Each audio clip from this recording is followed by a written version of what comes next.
Dans cette vidéo, nous allons voir l'effet de serre. L'effet de serre est un phénomène naturel qui a lieu en permanence sur Terre durant la journée. Durant la journée, la planète est éclairée par un astre qui s'appelle le Soleil, qui est en réalité une étoile.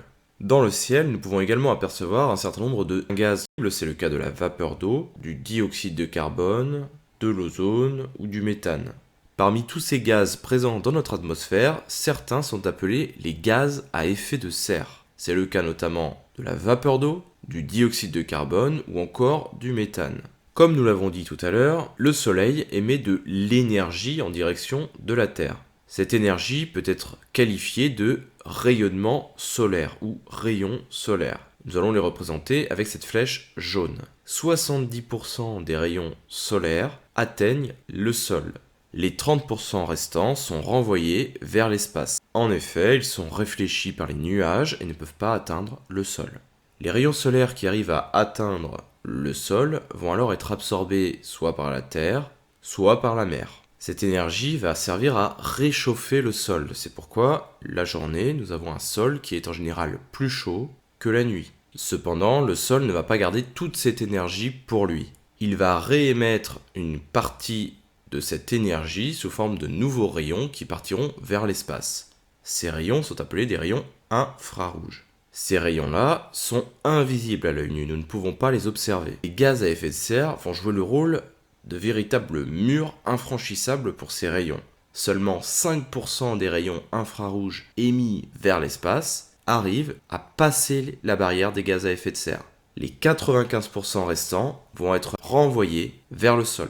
Une fois vers le sol, ils vont de nouveau réchauffer le sol, qui va lui-même de nouveau réémettre des rayons infrarouges qui partiront vers l'espace et seront de nouveau piégés par les gaz à effet de serre. Nous avons donc un mécanisme qui permet de piéger les rayons infrarouges durant la journée, ce qui va permettre de réchauffer la planète. À chaque fois que les rayons infrarouges traversent toute la couche de l'atmosphère pour arriver soit jusqu'aux gaz à effet de serre quand ils vont vers l'espace, soit vers le sol quand ils vont en direction de la Terre, ils vont réchauffer l'air ambiant.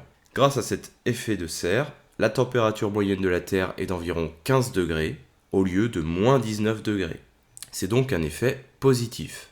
Pourquoi appelle-t-on ce phénomène naturel l'effet de serre ? La raison est très simple. C'est une analogie à la serre du jardinier. En effet, le verre qui est utilisé pour fabriquer les serres dans un jardin ont la même capacité que ces gaz à bloquer, piéger les rayons infrarouges. Si cet effet de serre est positif, pourquoi en parle-t-on négativement à la télévision ? Le responsable, c'est l'homme. En effet, nous avons vu que les gaz à effet de serre permettent de réchauffer la planète. Lorsque la quantité de ces gaz est modérée, la température est augmentée, mais reste raisonnable pour que la vie puisse s'épanouir.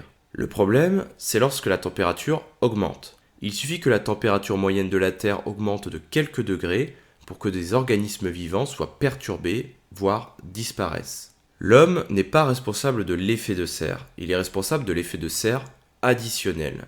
C'est-à-dire qu'il va ajouter de nouveaux gaz à effet de serre dans l'atmosphère, gaz qui ne devraient pas être présents. Ces gaz sont produits notamment de manière artificielle, c'est-à-dire non naturelle, lorsque l'homme brûle certains hydrocarbures comme le charbon ou le pétrole.